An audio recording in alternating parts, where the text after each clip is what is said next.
Yeah. Myself, Panchalakshmi Prasanna, working as assistant professor in Department of Soil Science and Agriculture Chemistry, SR University, Warangal, Telangana.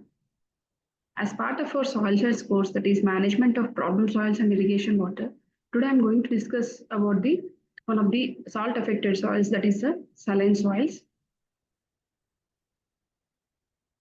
So before going into the description of the saline soils, I want to give a brief introduction about the saline soils.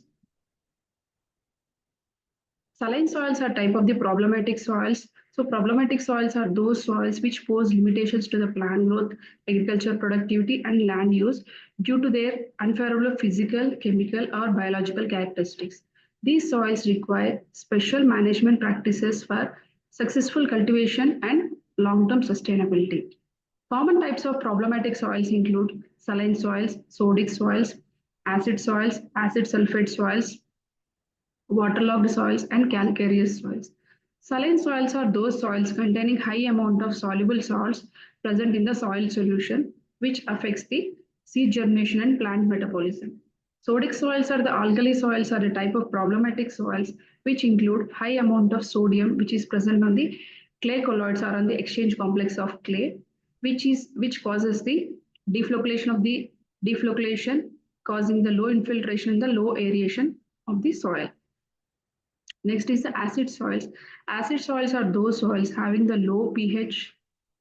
This is because of the more toxicity of iron, aluminum, manganese toxicities.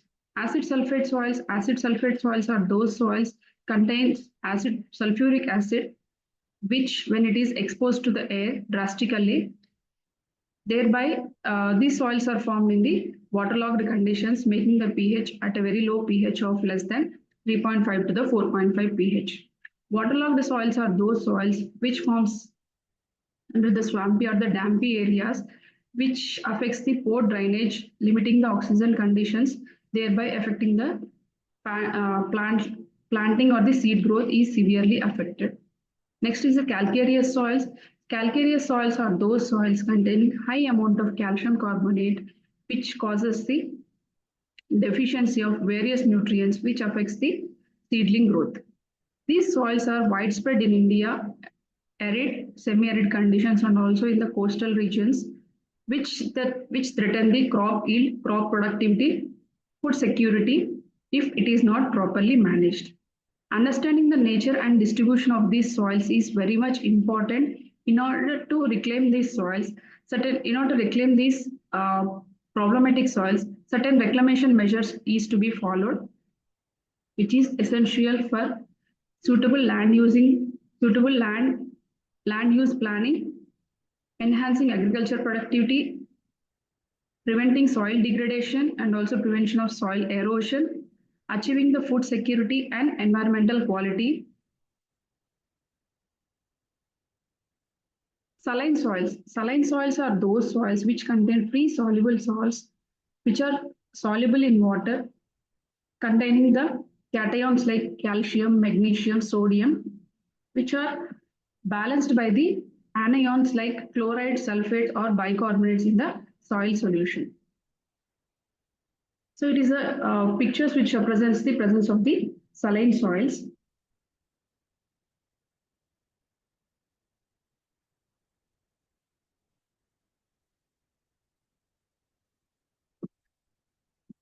So saline soils comes under the salt affected soil. So salt affected soils show the high amount of accumulation of soluble salts, especially the calcium and the sodium, which is present on the exchange complex or on the exchange sites of the clay particles. These salt affected soils occur in the arid and the semi-arid regions where the evaporation and transpiration is higher when compared to the rainfall or precipitation. These accumulated ions which causes salinity or alkalinity, which includes the ions like sodium, potassium, calcium, magnesium, chlorides, carbonates, and bicarbonates of the anions. Next is the classification of salt affected soils. So first is the saline soils. So saline soils are the soils having the electrical conductivity of saturation paste extract which is greater than 4 decisimon per meter, and exchangeable sodium percentage that is less than 15. Next, sodium adsorption ratio that is less than 13. pH is usually of less than 8.5 pH, and these soils are also known as the white alkali soils because of the white encrustation of salts which is present on the surface layers.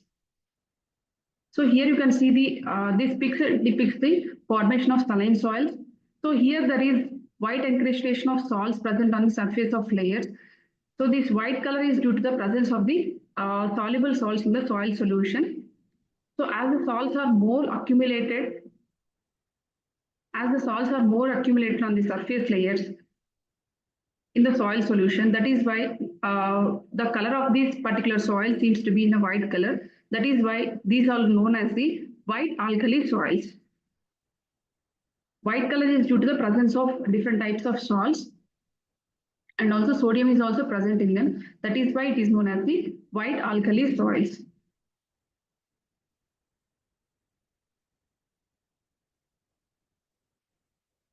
So here the important point is that saline soils have the EC, that is electrical conductivity of saturation paste extract is greater than 4 decisimon per meter. Exchangeable sodium percentage is less than 15. pH is usually less than 8.5 pH. Saline soils are known as the white alkali soils. It is due to the presence of white encrustation on the surface of soil. And these soils generally occur in the arid and the semi-arid regions where the rainfall is very scanty or very less, where the rainfall is very less when compared to the evaporation and transpiration, which is more in these particular areas. Next is the alkali soils or the sodic soils. So alkali soils or the sodic soils is defined as a soil having the electrical conductivity of saturation extract phase which is less than 4 decisimon per meter, and exchangeable sodium percentage, that is ESP, is more than 15. Sodium adsorption ratio, that is SAR, is greater than 13, and pH of these particular soils is 8.5 to 10 pH. Most of the alkali soils occur in the arid and the semi-arid conditions and also contain the calcium carbonate in some part of the profile and forms the cons, and the hydrolysis of the calcium carbonate occurs which release more amount of OH minus ions in the soil solution. As the hydrolysis of calcium carbonate occurs, there is a release of OH minus ions. When there is more OH minus ions which is released in soil solution, thereby the pH is increased.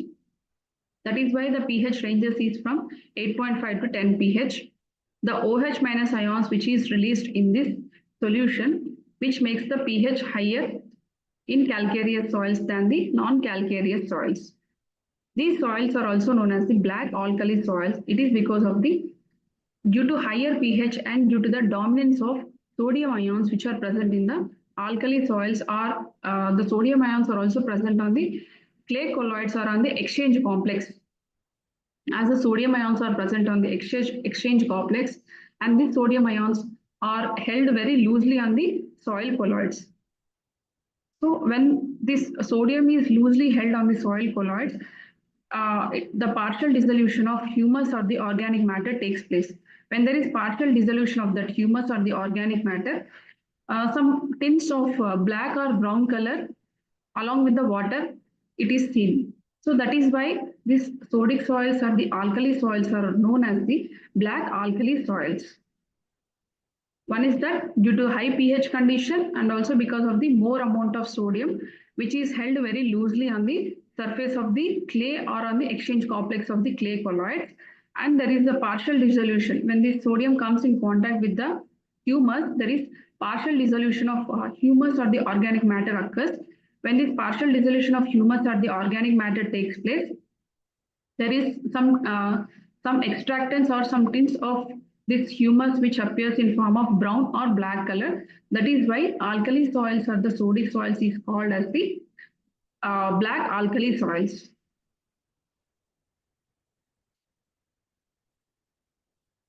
And generally in the alkali soils, gypsum is used as a reclamation measure for the alkali soils or the sodic soils.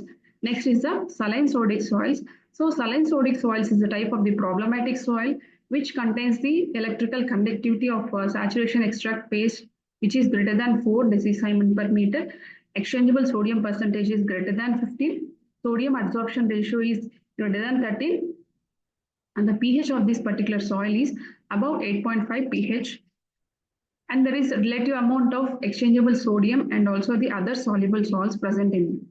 These soils are dominated by the exchangeable sodium. That is why the pH is greater than 8.5 pH. And when soils are dominated by the soluble salts, the pH will be less than 8.5 pH. When there are more dominance of sodium salts, the pH will be more than 8.5. When there is the dominance of salts is less, then the pH is less than 8.5. These soils have the characteristics of saturation paste extract is greater than 4 decisiemens per meter. Sodium adsorption ratio is greater than 30 and exchangeable sodium percentage, that is ESP, is greater than 15. So the reclamation measures for the saline sodic soils is same as the alkali soils and the saline soils.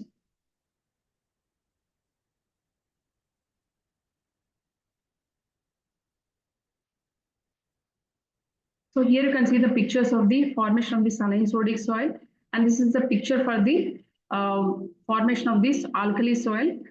So in these alkali soils, the most dominant ion is the sodium, which is present on the clay complex and also in the exchange complex in the loosely held on the surface of the clay colloids. That is why deflocculation is the phenomena which is seen exclusively in the alkali soils or in the sodic soils.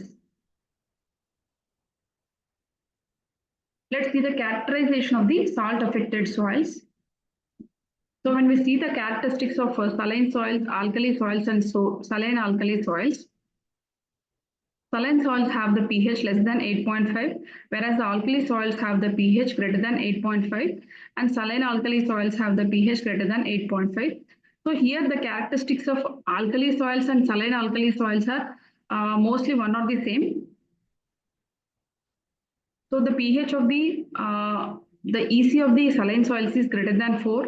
So EC is nothing but the electrical conductivity. So in the electrical conductivity or in the EC meter, we measure the amount of salts present in that particular soil solution. As the saline soils contain more amount of salts in them, that is why the saline soils have the electrical conductivity greater than 4.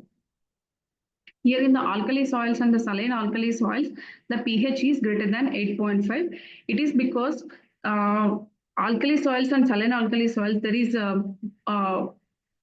more amount of OH minus ions are released in this particular alkali soils and saline alkali soils.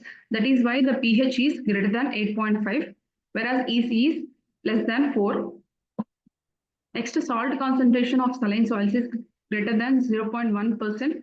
Whereas in the alkali soils and saline alkali soils, it is less than 0.2 pH, less than 0.2%. Exchangeable sodium percentage and SAR, that is sodium adsorption ratio, is greater in alkali soils and saline alkali soils.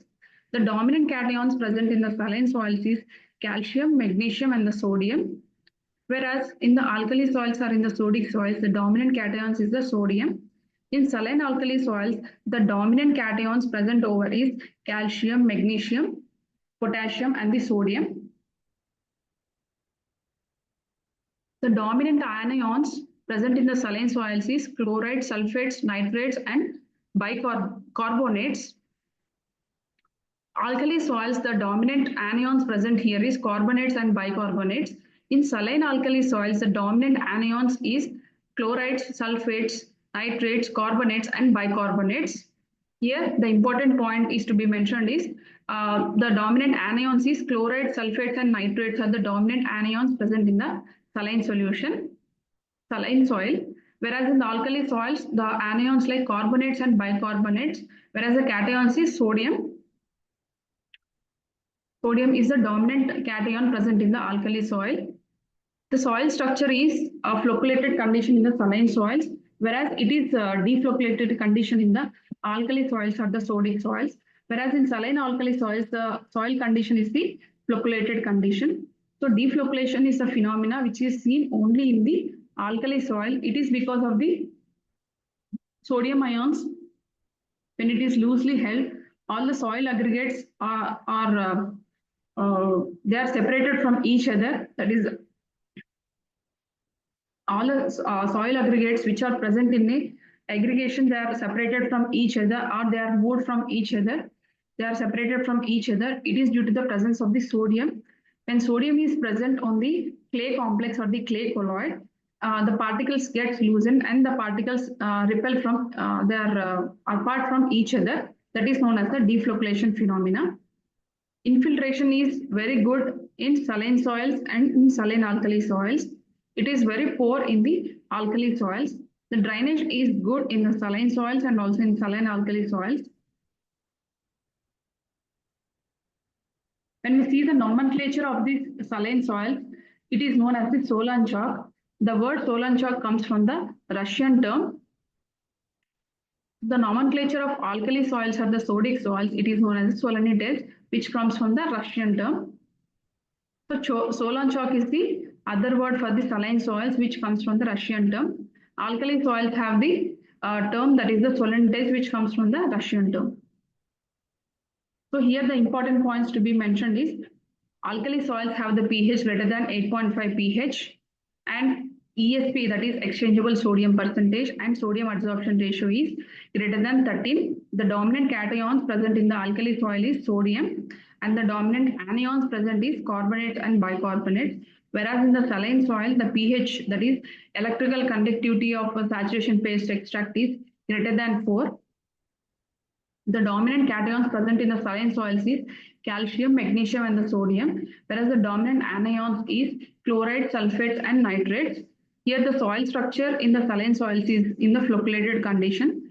Flocculation is also known as the aggregation or the clumping of soil particles. All the soil particles together comes close together. That is known as the aggregation or clumping of soil particle. Whereas it is quite opposite in the alkali soil. That is the deflocculation condition, deflocculation or dispersion, which is the condition which is seen only in the alkali soil. The nomenclature of the saline soil is known as the Solan chalk, which comes from the Russian term, whereas for the alkali soil, it is known as solanites.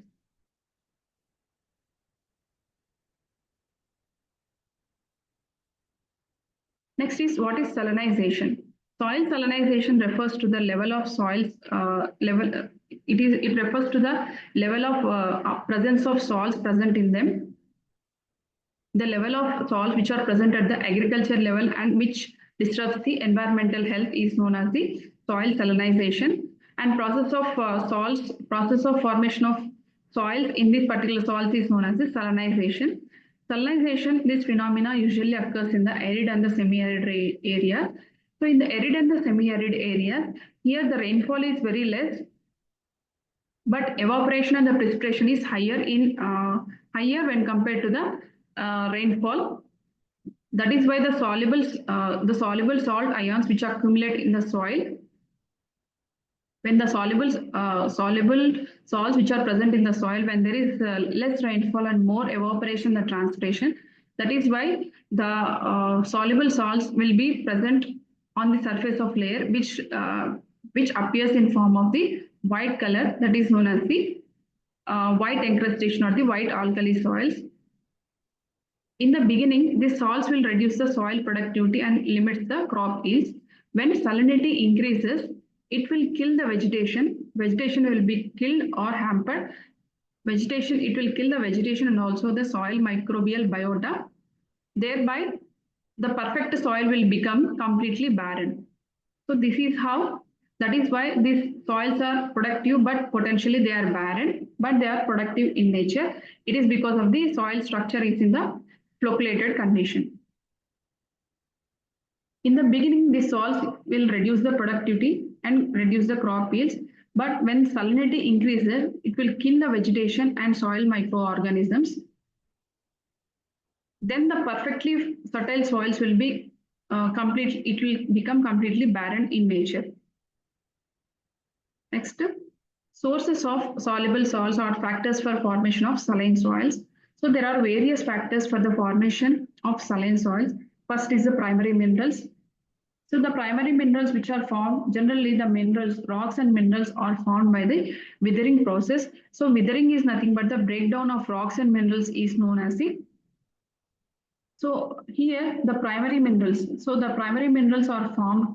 So in the primary minerals leads to the formation of the salt accumulation. Here, as part of the chemical withering, that is the hydrolysis, hydration, solution, oxidation, and carbonation. As part of this chemical withering, so that various amounts of salts are released, that is calcium, magnesium, sodium, which are released gradually into the soil, thereby which leads to the formation of saline soils. Next is the other condition is the or other factor which for the formation of saline soils is the arid and the semi-arid conditions. These salt affected soils which are mostly occur in the arid and the semi-arid regions. Here in the arid and the semi-arid regions, the low rainfall and the high evaporation and transpiration prevails in this particular region. The low rainfall or the precipitation in these regions is not sufficient to leach out the soluble withered products, hence the salts accumulate in this particular soil. During rains, the salts dissolve in the rainwater and migrate downwards. However, due to the limited rainfall, the downward movement is restricted to a short distance only. But in the dry conditions, these salts move upwards by the capillary movement of water. Thereby, the salts gets deposited on the surface of soil, seems to be in a white color. So that is in the arid and the semi-arid conditions. So in the arid and the semi-arid conditions, the rainfall is very less when compared to the evaporation, the transpiration. Due to the low rainfall conditions in these particular areas, this low rainfall, as there is low rainfall or the less water, more amount of salts, it is not sufficient to leach out the salts, to leach out the soluble salts which are present on the topper layers of soil. During rain, if there is formation of the rain, the salts which are dissolved in the rainwater, it is migrated downwards or it is leached downwards. However, due to less limited or due to less rainfall conditions, the downward movement is also restricted at a short distance only. In the dry conditions, these salts which are leached down, it moves upwards due to the capillary action, of water. Due to the capillary action of water, the salts will be moved into the topper layers of soil and water will be evaporated upwards, leaving the salts behind, making the white encrustation on the surface of soil. So thereby formation of saline soils. Next factor is the groundwater. Groundwater, when it contains large amounts of water soluble salts. So when the groundwater which contains soluble salts, it mainly depends on the various properties like geological material. I mean, it depends on the withering phenomena or geological material. When this geological material, when this water is in contact with that geological material, then it depends upon the nature of that particular salts present in that particular soil. When usually when there is more water table and more amount of evaporation and transpiration is high, the salts move upwards along with the capillary action and the salts will be get accumulated on the surface of soil in form of crystals. So that is due to the groundwater. So in the groundwater contains more amount of water soluble salts. So the presence of these soluble salts along with the groundwater is mainly depends upon the nature and properties of the particular geological material present within the contact within that soil. So when there is high water table more evaporation and transpiration is higher. When there is more evaporation or transpiration occurs, water will move upwards with the capillary action and the water gets evaporated upwards, thereby leaving the salts behind them. So thereby the salts is formed in form of crystals, that is known as the crystallization phenomena. Thereby it leads to the formation of saline soils. Next is the ocean or the seawater. Seawater, when it enters into the land by inundation, when the seawater enters into the land by the inundation phenomena, then the surface water becomes salty in nature, or more amount of salts which are present in the sea waters enters into the land and forms the saline soils. Next is the irrigation water. The application of irrigation water without proper management, that is due to the lack of drainage conditions or due to the leaching facilities, which increases the water table and also the surface salt content in the soil. So when the irrigation water have the poor management of drainage conditions or the leaching facilities, it leads to a formation of high water table. High water table is formed and thereby formation of the surface salts on the soil. Next factor is the salt blown by the wind. So generally the salts are blown in the wind in the near the seashore areas. In the seashore areas, there is more amount of salts are present in the seashore. When these salts present in the water are blown by the wind, year after year, these salts get deposited on the surface layer on the near to the seashore areas on the surface of soil. Due to low rainfall in particular areas, the salts will be getting more and more deposited. As the rainfall is very less, these salts are not washed into the sea or to the lower layers of soil horizons, thereby developing the salinity in the soil. The salinity of Rajasthan are almost developed through this source. So the Rajasthan, in the state Rajasthan, the most of the saline soils are developed by the salt blown by the wind phenomena, which leads to formation of the saline soils. In the salt blown by the wind, in the sea areas where there is more amount of salts, all the salts which are present in the sea area, it moves into the surface of the seashore by the salts blown by the wind. As there is less rainfall, the salts remain in the sea year after year, and it increases the concentration of that particular salts, thereby developing the soil salinity in that particular area. Next is the excessive use of basic fertilizers. Excessive use of basic fertilizers, which include the sodium nitrate, basic slag. So when these basic fertilizers are used in excessive amounts, it leads to formation of soil alkalinity. That leads to formation of soil solution.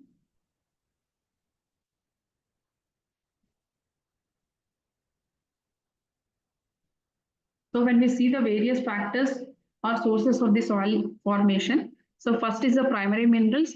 So it is because of the chemical weathering, which includes the hydrolysis, hydration, solution, oxidation, and carbonation. So because of this chemical weathering, various amounts of salts are released, making the soil more saline in nature. Next is the arid and the semi-arid condition. In the arid and the semi-arid condition, low rainfall and high evaporation and transpiration, thereby the soils are not leached down properly, thereby there is formation of the saline soils.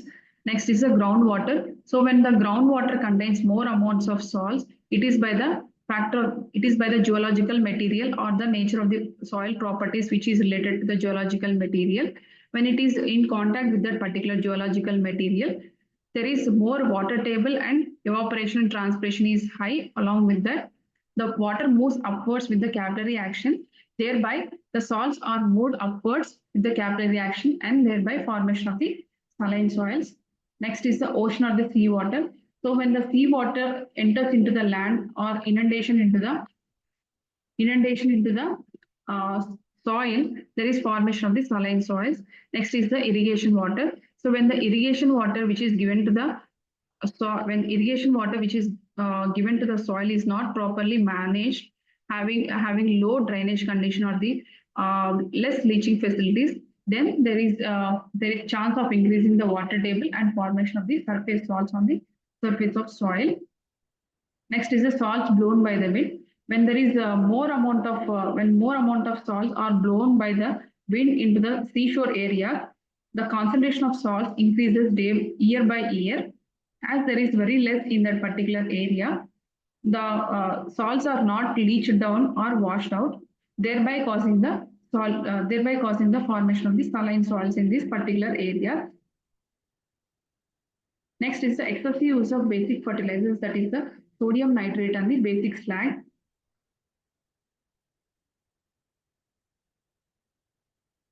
Next is how these saline soils are formed.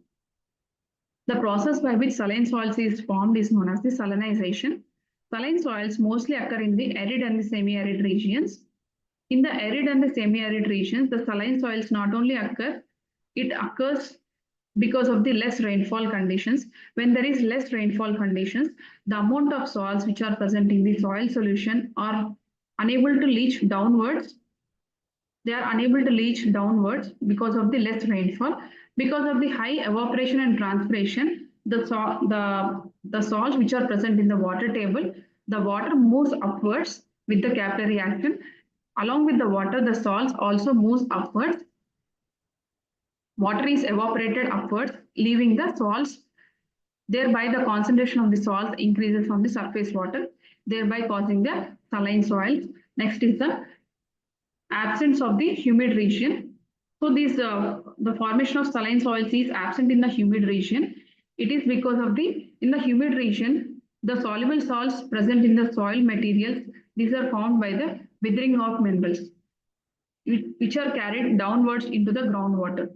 So under the humid conditions, the soluble salts originally which are present in the soil materials and formed by the withering of minerals, they are carried downwards into the groundwater and they are transported ultimately into the streams and the oceans.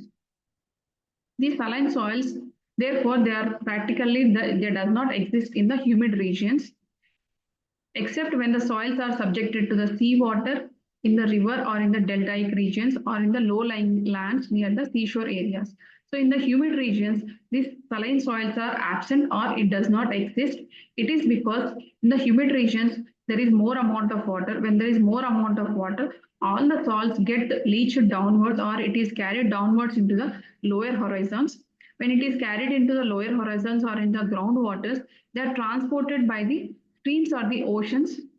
So when these salts are transported by the streams or the oceans, then there is no accumulation of salts in the lower horizons.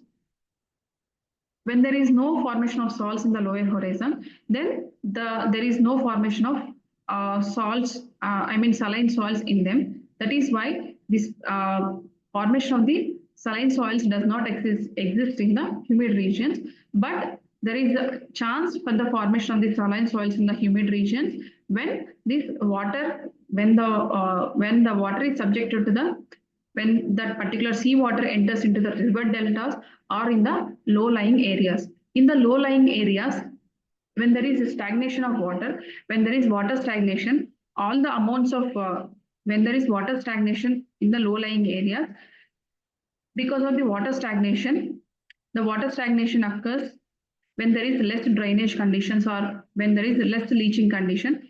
When there is less drainage conditions, the water cannot move downwards. Thereby, the water is present in that particular soil surface itself. When the water is present on the surface of soil, thereby, when evaporation and transpiration occurs in that particular low-lying area, the water gets evaporated, leaving the salts behind.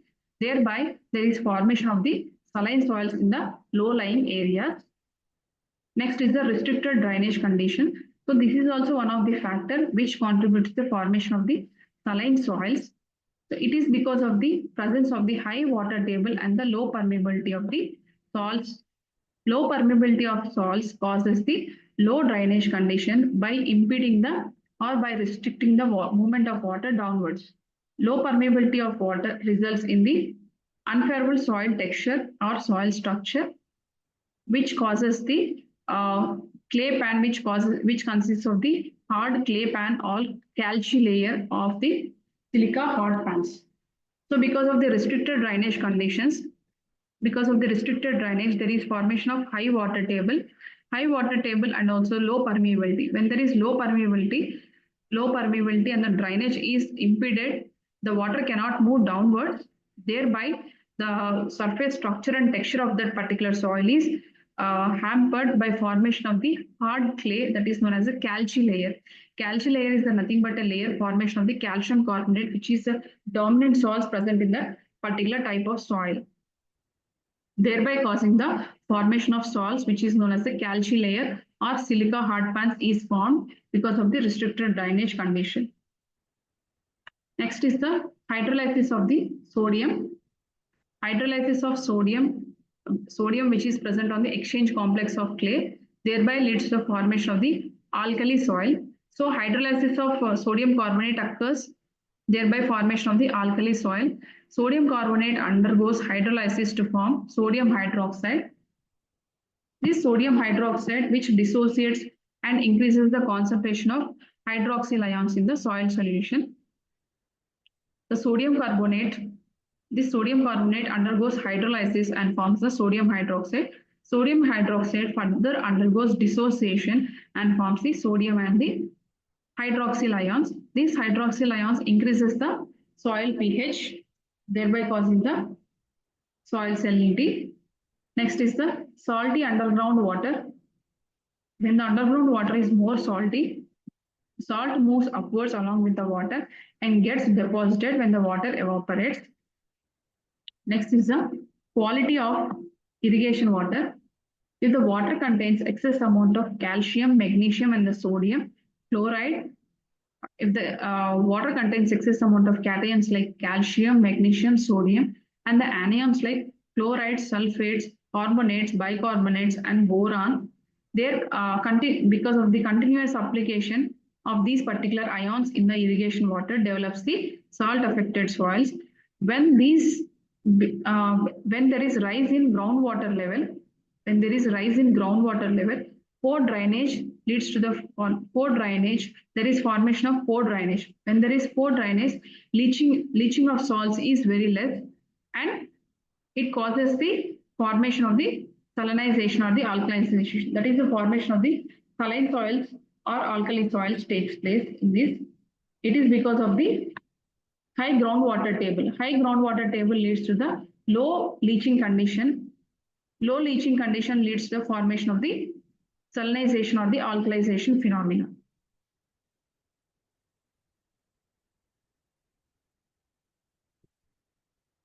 Criteria for characterizing the soil salinity. So characteristics of soil salinity includes soluble salt concentration in the soil solution. In saline solution, there is more amount of soluble salts like soluble cations like calcium, magnesium, sodium, whereas it is balanced by the anions like chlorides, sulfates, and nitrates and hydroxyl ions present in the soil solution. So as there is more amount of soluble salts in the soil solution, the osmotic pressure is increased in the particular saline soils.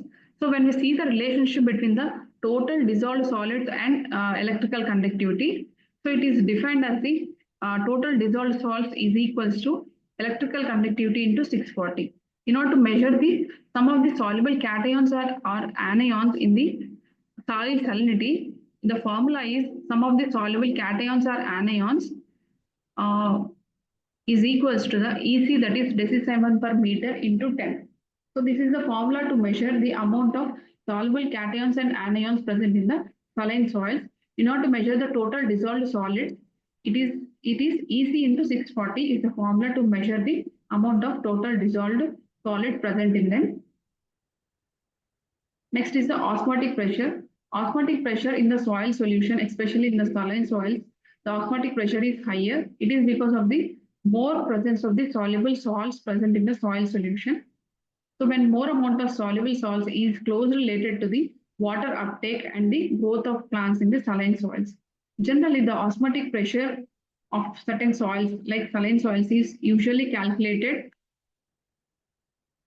So osmotic pressure, which is measured in atmosphere bars, is equals to 0.36 into EC.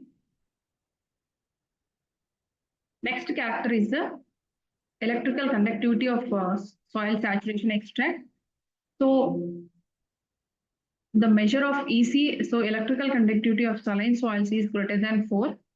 So which is so EC of saturation phase extract is essential for the assessment of saline soils for the plant growth, which is expressed in decisimon per meter. If the EC of saline soils is less than 2, then salinity effect is very less, which is negligible in nature. If the EC is 2 to 4, then the yields of very sensitive crops may be restricted. If the EC is 4 to 8 decisimon per meter, then yields of many crops is restricted. If EC is 8 to 16, yields of the most tolerant crops is severely affected. If the EC of the crop is greater than 16, then very most tolerant crops, the yields of the most tolerant crops is severely affected. Here the important point, but the point of JRF is here the total dissolved solids. So in order to measure the total dissolved solids in the saline soils, it is EC into 640. Whereas if we want to measure some of the soluble cations or anions which are present in the saline soils, the formula is EC into 10. In order to measure the osmotic pressure of saline soils, it is 0.36 into EC. So these are the important points which may be asked for the JRF point of view in case of characteristics of saline soils. Next is the concentration of water soluble boron. The determination of water soluble boron is also one of the criteria for the characterization of the saline soils. The critical limits of boron for the plant growth is given below. The boron concentration is less than 0.7 ppm, then it is more safe for the crop growth. If it is in between 0.7 to 1.5, it is marginal in nature.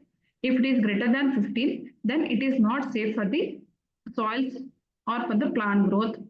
The soil texture. Soil texture is one of the characteristics for the determination of soil salinity. Generally, the sandy soils have the 0.1% of salt, which is enough to injure the plant growth.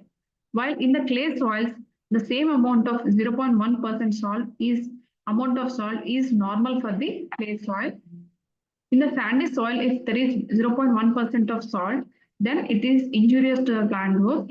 The same amount of 0.1% of salt which is present in the clay soil, then it is normal for the clay soil. Effect of soil salinity on the plant growth. So what is the effect of the soil salinity on the plant growth? Soil salinity generally causes the land degradation problems. High content of salts inhibit the seed germination and there is death of the plants at early seedlings growth stages. Plants show the stunted growth and the foliage becomes the bluish green color, which is the major characteristics of salt injury. So the salt injury represents the foliage in form of bluish green color, which causes injury to the roots. So the effect includes, so these soils are usually barren, but they are potentially productive in nature. So saline soils are those soils which are usually barren, but they are potentially productive in nature. Wilting coefficient of these particular saline soils is very high. Amount of available soil moisture is very low. Absorption of water and nutrients is very difficult. Osmotic stress. So osmotic stress is a particular character which is seen in the saline soils. So when there is excess amounts of salts present in the soil solution, it increases the osmotic pressure in the soil solution which is compared to the cell sap. This osmotic pressure or osmotic effect causes potential forces. It increases the potential force to hold the water in the soil and which makes the plant roots difficult to extract the moisture and the nutrients, thereby causing the death of the plant by the exosmosis phenomenon. So during the dry period, the salt which is present in the soil solution may also become concentrated.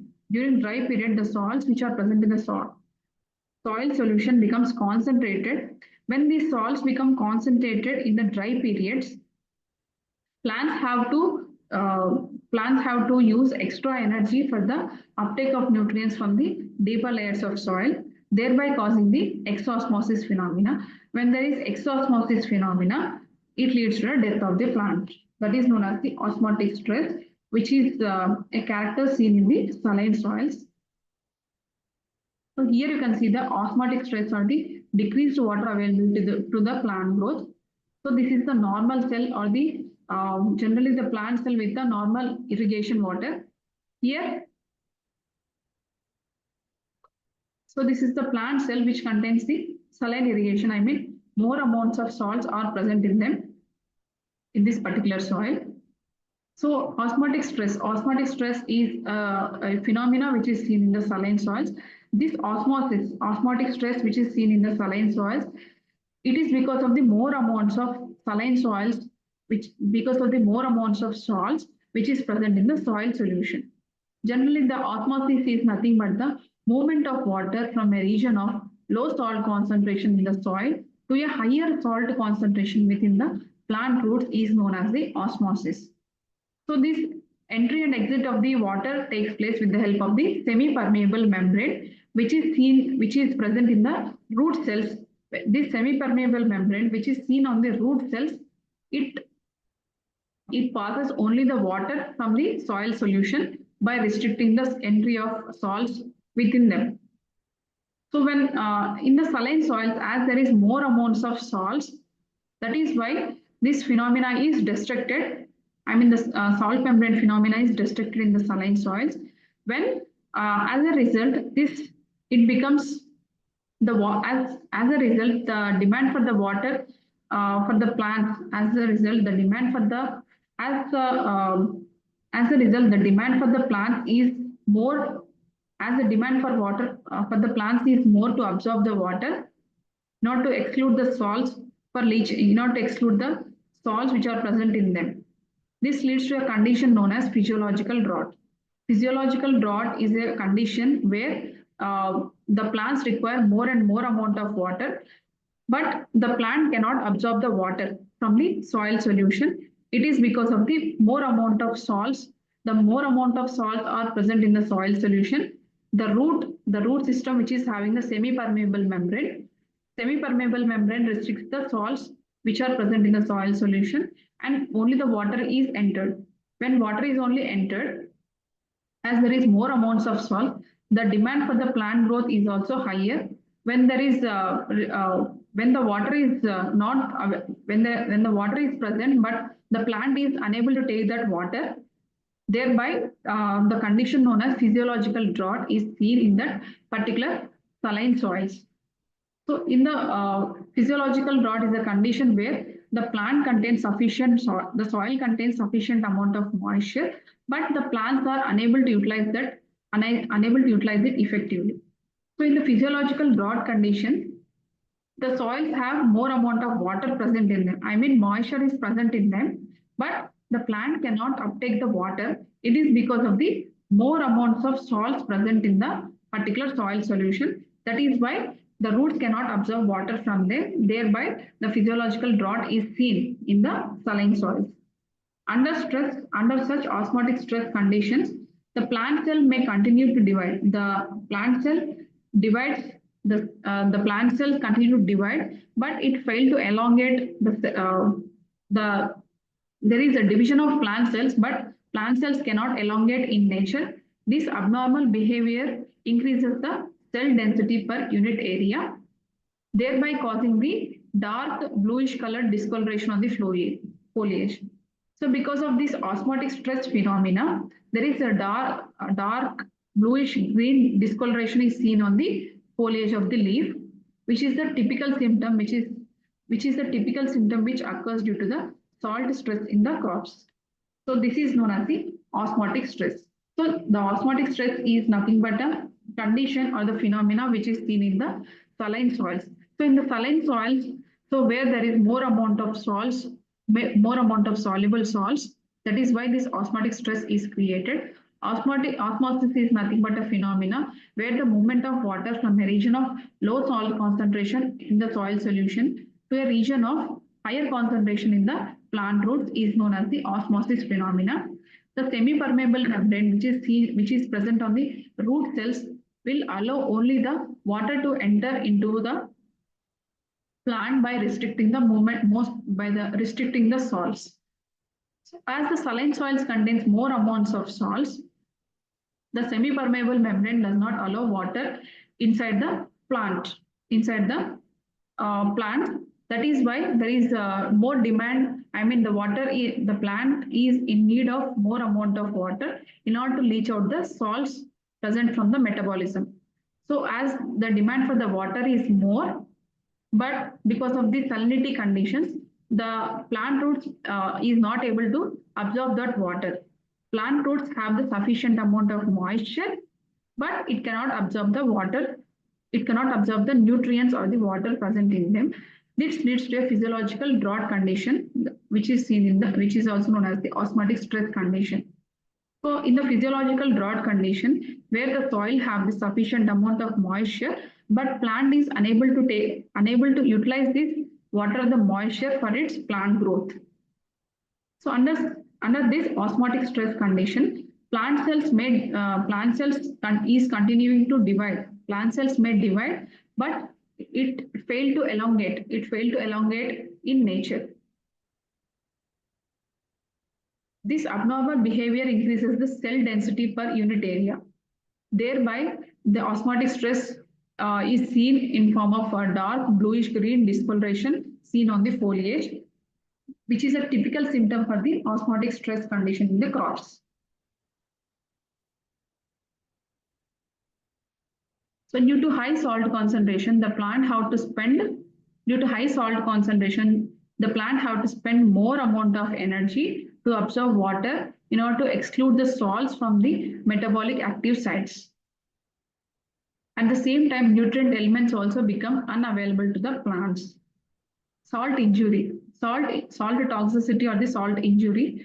Salt injury is nothing but when there is more amount of soluble salts increases at a higher level, it produces the toxicity, it produces a toxic effect, which is directly affecting the root injury and also inhibition of the seed germination. Next is a specific ion toxicity. When there is specific ions like chlorides, sulfates, carbonates, sodium, magnesium, and boron is in higher amounts, then it is causing the damage to the tissues of the. It is causing the damage in the transpiration levels, and also the transpiration levels of the leaf is destroyed because of the accumulation of chlorides, sulfates, carbonates, and magnesium, and also the boron. Accumulation of injurious ions due to accumulation of more amount of this sodium, calcium, magnesium, chloride, sulfates, and bicarbonate. It inhibits the photosynthesis and also the protein synthesis, which inactivates the enzyme and also the damages the chlorophyll and also the various cell organelles present in the leaf structure. The first sign of this salt stress is nothing but the wilting, yellowing of leaves, and the stunted growth. In the second phase, this damage extends to the chlorosis of the green parts, leaf tip burning, necrosis of the leaves. Oldest leaves becomes scorching. Scorching of the leaves takes place in the second phase of the damage.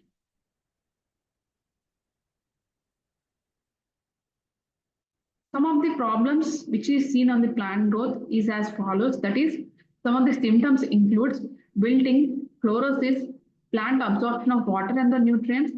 It has a determinal effect on the plant growth and also the yield condition. Next is the reduction of the water. The water quality is reduced. Stunting and bluish color discoloration is seen on the foliage of the leaf. Next is the irregular growth and scorching and firing of leaves. Germination and flowering is severely affected.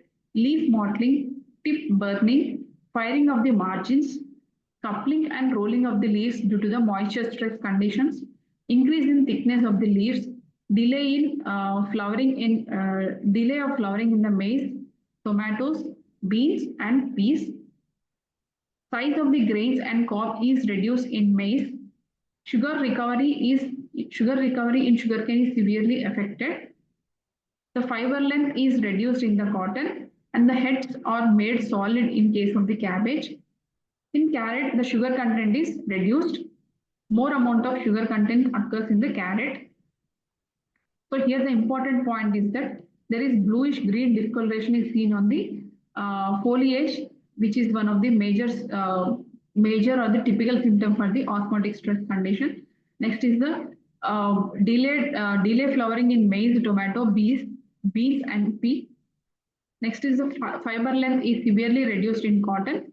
Heads are made solid in the cabbage, and more sugar content increases in the carrot. So here you can see the picture having the salinity conditions on the non-salinity conditions. In the soils having more amounts of salts present in them, the leaf, that is the tomato is closed because of the less photosynthesis or the low photosynthesis. That is the yellowing of leaves occurs due to the low photosynthesis and the closed stomata, and loss of turgor leads to osmotic pressure condition and necrosis of the leaves. Ion toxicities and the nutrient deficiencies also increases. Ion toxicities, like when there is more amount of anions like chloride, sulfates and nitrates, when it is increased, some of the nutrient deficiencies also occur in this particular condition. Altered gene expression. Next, chromosome abnormalities takes place when the gene is altered. Here, the osmotic stress is created because of the semi-permeable osmotic stress, which is created because of the more amounts of salts which is present in the soil solution. Thereby, the short roots, formation of the short roots and the nutrient deficiency occurs in the saline soils, whereas in the non-saline soils, the flower growth and high seed yield, there is no altered chromosomes, normal gene expression, optimum nutrient uptake, high photosynthesis, stable membrane, turgid cell, high chlorophyll and open stomata, well-developed roots, which increases the nutrient uptake and good growth of the plant, and plant yield takes place in the non-saline conditions. Salinity stress includes the ion toxicity and the osmotic stress condition.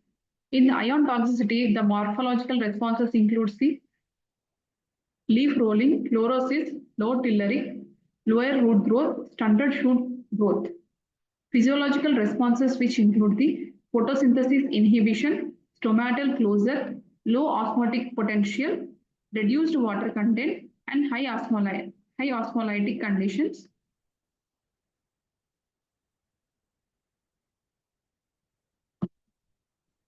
Osmotic stress results in various biochemical responses, which include high sodium transport, metabolic dysfunction, low potassium uptake, mineral imbalance, oxidative stress,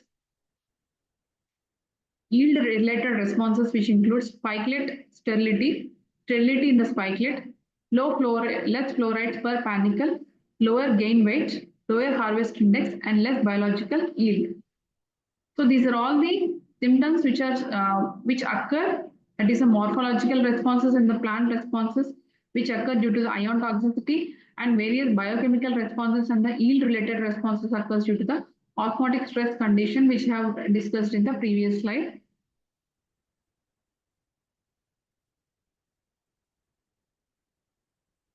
Effect of soil salinity on the soil physical properties. So when there is exchange complex of clay is dominated by the various cations like calcium, magnesium, and the sodium, dominance of clay, calcium, magnesium complex and higher, there is a total electrolyte concentration, which causes flocculation of clay particles by reducing the zeta potential of the clay complex. So when there is more amount of calcium and magnesium on the exchange complex of clay, high electrolyte concentration causes flocculation phenomena. So for the flocculation, calcium is the main element which is responsible. For the deflocculation or the dispersion, the main element responsible is the sodium. Soil water can also affect the physical properties of soil by causing the fine particles to bind together and form the soil aggregates. This process is known as the flocculation. So flocculation is a condition where all the fine particles of the sand, silt, clay are bind together, which is known as a flocculation, or the accumulation or the aggregation or the clumping, which is beneficial for the plant growth. as the soil aeration, root penetration, and drainage and infiltration is very good in the flocculation conditions. That is why the root growth and the seed uh, root growth is good in case of the flocculation condition of the soil. Although increasing the soil solution, the salinity of the soil solution increase has a positive effect on the soil aggregation and the soil stabilization. At higher levels of salinity can cause the negative and potential and have the lethal effect on the plants. So due to the soil salinity conditions, that is more amount of calcium and magnesium, it causes flocculation condition. So flocculation conditions is beneficial for the soil aeration, root penetration, soil drainage and soil aeration, which is beneficial for the plant growth. If the soil solution concentration is higher, it has a negative impact and cause lethal damage to the effect on the plants. As a result, the soil salinity cannot be increased in order to maintain. If there is more amount of soil salinity, there is less maintenance of soil structure, where there is having the high impact on the plant growth and the plant growth and also on the lethal effect on the plants. Management and reclamation measures of the saline soils.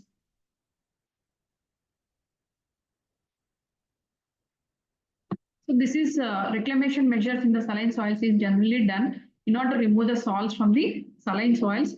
It is by the physical or the mechanical emulsion of saline soils includes scrapping of salts, scrapping, flushing, and profile inversion. Scrapping of salts. Scrapping of salts is nothing but the removal of salts that are accumulated on the surface of soil by the mechanical means is known as the scrapping of salts. It is not a permanent solution since only the partial amount of salt are removed from the surface. However, this method is extensively practiced in the Prakasam district, which is known as the scrapping of salts. Flushing. Flushing is nothing but the washing away the surface of salts which are accumulated on the soil solution or on the or on the surface of water, which is sometimes used to desalinize the salts having the surface salt crust, which is adapted in order to remove the salt crustation whenever the surface drainage is possible. That is known as the flushing. Profile inversion. Profile inversion is nothing but the inversion of high saline surface soil with the less saline subsoil by inverting the soil ups and down. So by inverting the soil ups and down, the saline soils which are present on the surface layer will be moved into the deeper layers. Thereby, the salts which are present on the surface layer will be removed and it becomes less saline and salts will be leached down to the deeper layers. That is known as the profile inversion. So due to the profile inversion, the surface of soils will be removed. Next is the flushing. Flushing is nothing but the washing away the surface of salts which are accumulated on the top layer of soil. It is used to desalinize the soil which are adapted when the surface drainage is possible. When surface drainage is in good condition, then flushing phenomena can be done in order to reclaim the saline soils. Next is the scrapping of salts. Scrapping of salts is nothing but the removal of salts which are accumulated on the surface of soil by mechanical means. It is not a permanent solution since only a partial amount of salts are removed from the surface. This method is extensively practiced in the Prakasam district. So this is the figure which depicts the profile inversion before salinization, and this is the after salinization. So before the surface salts are present, salt crusts are found on the surface layer. When the profile inversion is done, the salts are moved into the deeper layers of the soil profile, thereby reducing the salt concentration on the surface layers of soil.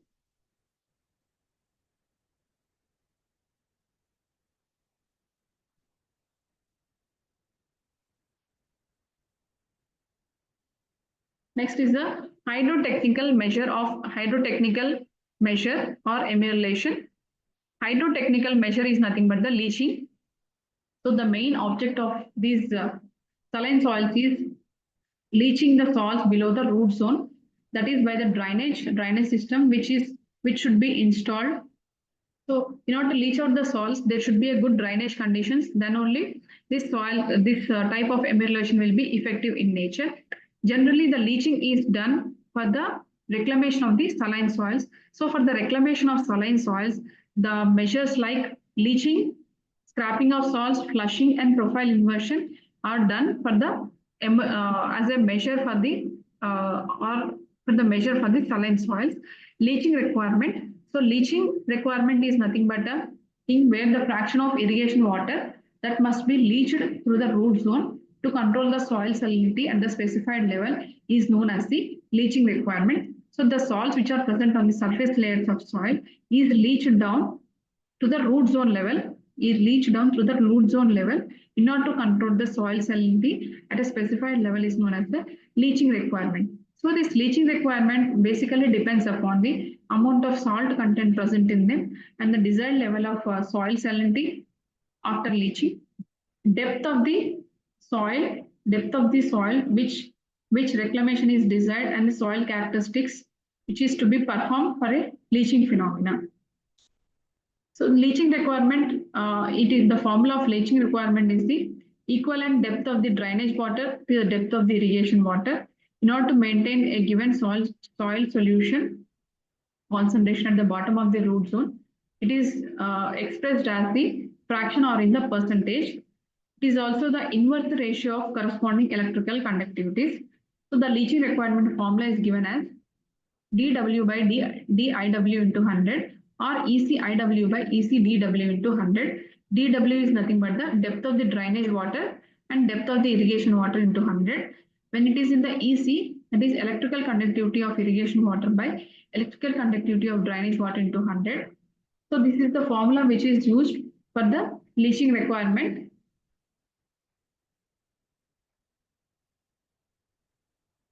So in the saline soils, high water table, in the saline soils with high water table, artificial drainage should be practiced.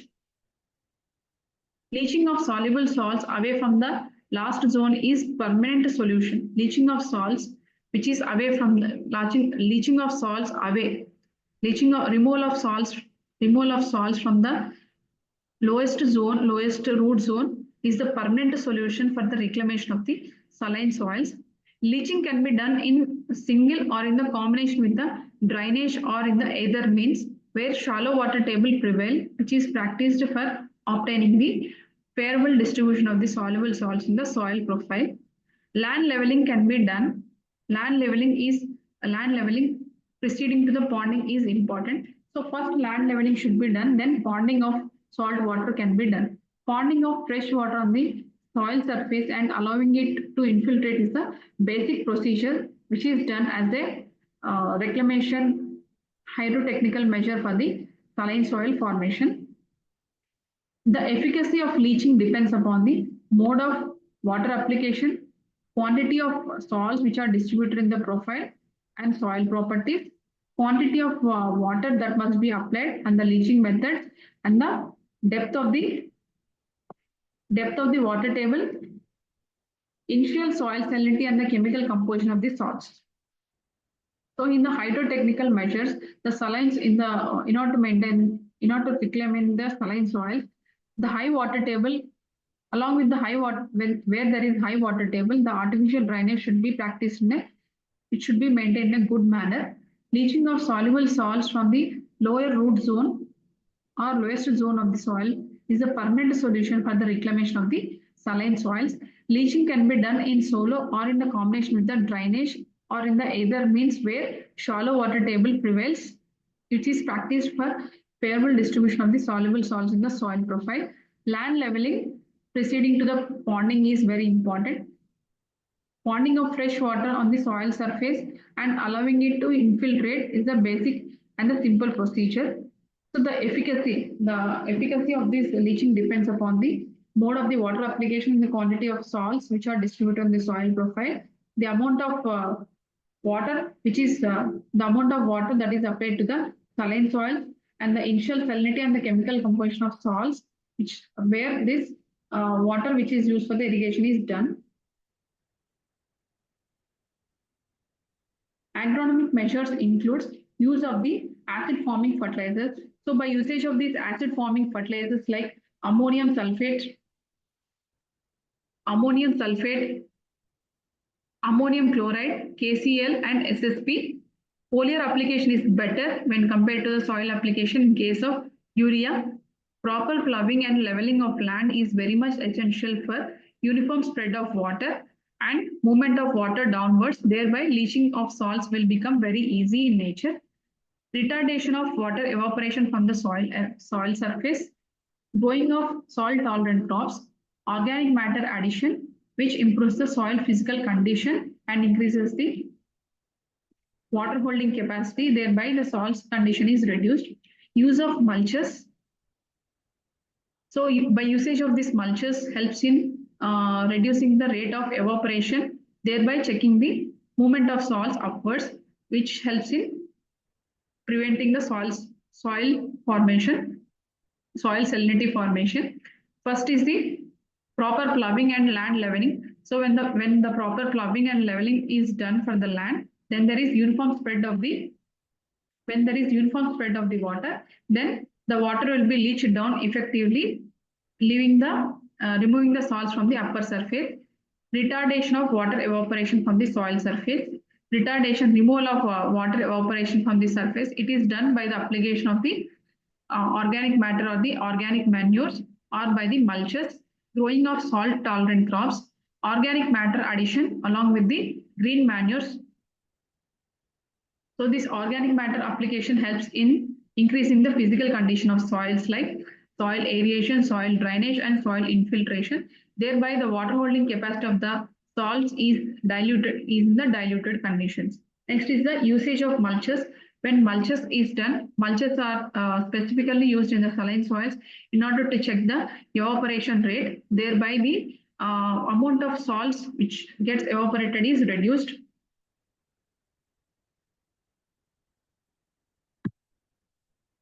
Irrigation water management includes proportional mixing of equal proportion mixing of the good quality of irrigation water along with the saline water. Thereby, the effect of soil salinity is reduced. Alternate furrow irrigation can be done for the plant growth than flooding. Alternate furrow irrigation is best suited when compared to the flooding phenomena. Drip sprinkler, drip irrigation, sprinkler irrigation, and pitcher irrigation it can be done. It is seen effective when compared to the conventional method of flood irrigation, where it requires less amount of water, which can be done for the reclamation of the saline soils. Fertilizer management. So an additional or extra dose of the nitrogen, that is 20 to 25% of the amount of the nitrogen level can be increased in order to compensate the level of low level of nitrogen in the soils. And also by the addition of organic manures like FIM, compost and green manures, which helps in reducing the effect of soil salinity, thereby release of the organic acid during the decomposition phenomena. Use of green manures like sunhemp, daincha, and green manure can be done in order which also counteracts the effect of the soil salinity. And is the residue management. So residue management includes it performs the operation as like mulches, which helps to check the evaporation and transpiration, that is the loss of water, which is beneficial, which is more beneficial in maintaining the soil properties like soil aeration, soil drainage, and soil tillage and various operations, which reduces the formation of salts on the surface of soil.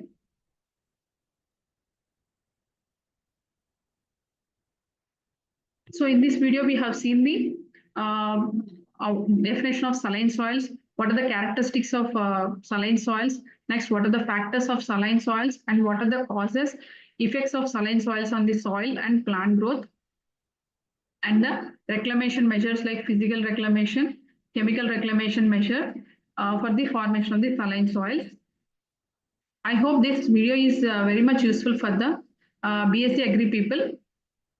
If you like the video, please do like, share, subscribe and comment my video. Thank you.